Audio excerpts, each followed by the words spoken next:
25th day of June 2018. Welcome to New Vision TV around Uganda. Here we look at stories making headlines across the country. Let us kickstart off today's bulletin from Gulu district. The State Minister for Northern Uganda, Grace Chichunyas, urged all victims to be straightforward in demanding their needs so they do not accuse the government for forgetting about their needs. She said after resettlement from internally displaced camps, the government was now focusing on development and income generation to improve livelihoods. Chichunyi was recently officiating at the launch of the second phase of the Rehabilitating Communities and Victims for Effective Recovery program. The project is being implemented by the African Youth Initiative Network at a cost of over 4 billion shillings. Let's move on to Jinja district, where farmers have been encouraged to take keen interest in information and learn the different improved technologies to ensure food security and improve on the quality of their produce. Dr. Beatrice Berhanga, the Director Extension Services in the Ministry for Agriculture, Animal Industry and Fisheries, said such a move would bring opportunities that would prepare and organize smallholder farmers for large-scale production. She said farmers should focus on quality and value addition. Berhanga made the remarks while speaking on behalf of the Agriculture Minister, Vincent Sempija, during the launch of the 26th National Agricultural Show last week at the Uganda National Farmers Federation Secretariat in Jinja. The show will take place from July 13th to 22nd at the source of the Nile Jinja Showgrounds. Moving on to Hoima district, unidentified Panga welding men hacked to death one person and left two others critically injured in Hoima town in the wee hours of Thursday morning. The deceased has been identified as Delmo Gisa, 28 years, a resident of Kitoba sub-county. Today shined brightly with a copy of the New Vision, and the headlining story today is Museveni named among best world leaders. Also in the New Vision, experts rank best and worst leaders. We have the details on page 4 of today's copy of the New Vision. More stories: government unions agree on pay, and also what young women should eat. Those are some of the stories you should grab when you buy your copy of the New Vision. And then Move It Boss wants 16 billion shillings. We have the story in detail in today's copy of the New Vision. Then ministries to support HIV program, and also former prisons boss Etima dead. We have these stories in today's copy of the New Vision. Then former Nakawa Land Committee chief squeezed over Luzira wetland. It's called Kalema. The story is right here in detail. Moving on, lawyers abusing interim court orders, and farmers urged to adapt better farming techniques. Those are some of the stories you will read when you buy your copy of the New Vision. They're here in detail. And what you should not miss in today's copy of the New Vision is Museveni's full speech.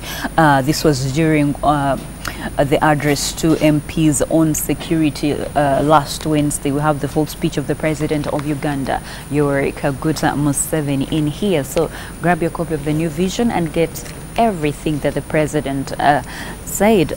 Moving on.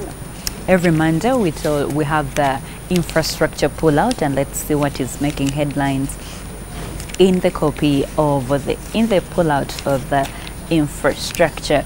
We have UETCL ready to distribute Isimba power. We have the details of this story here. And then Uganda scores on electricity index. When systems talk, one card is enough. Infrastructure in Uganda is really improving. So get the story there in today's pullout. Moving on, every Monday we also have the health and beauty pullout. It says what young women should eat. If you know you're young and you know you're a woman, this is what you should eat.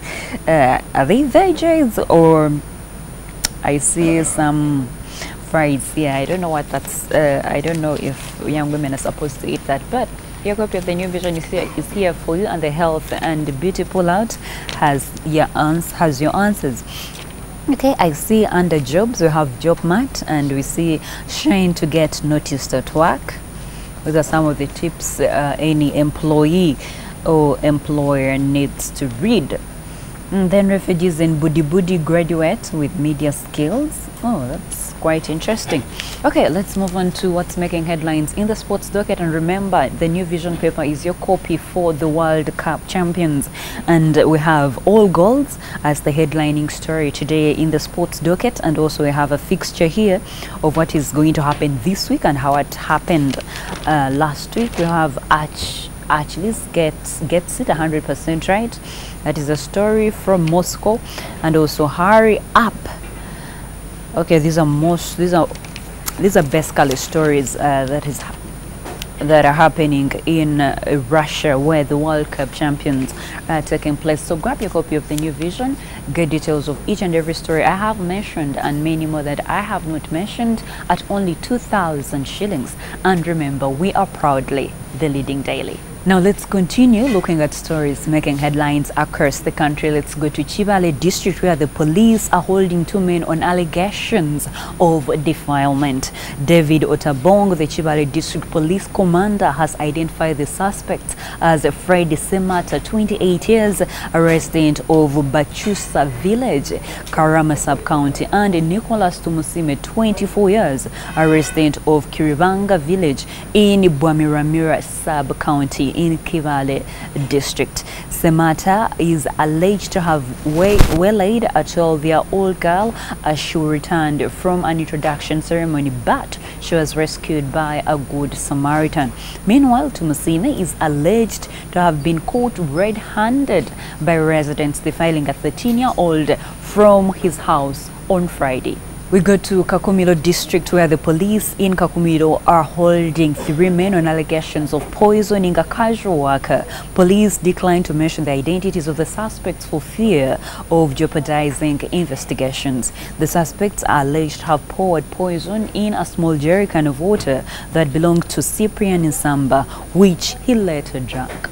Finally, from Yumbe District, health workers at Midigo Health Center 4 in Yumbe District are facing challenges in delivering mothers at night because the only solar powered system at the facility has broken down. Hospital authorities say the development has affected their performance in improving health service delivery among the people of West Nile and the refugee population at large.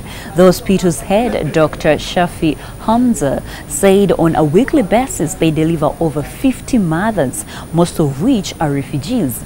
He added that since the solar powered system is down, they have no option but to use torches to provide light. Hamza said although they have a generator, the hospital's budget was too low to afford the fuel. The issue of power at our facility is a serious challenge, Hamza said. Then Midigo Health Center remains a major referral for patients following the closure of Yumbe Hospital, which is currently undergoing construction and rehabilitation. That's all we had for you from me and the New Vision TV team. Grab more details and more news updates by visiting our website www.newvision.co.ug/video. I am Royalty Naseje. Thank you for watching.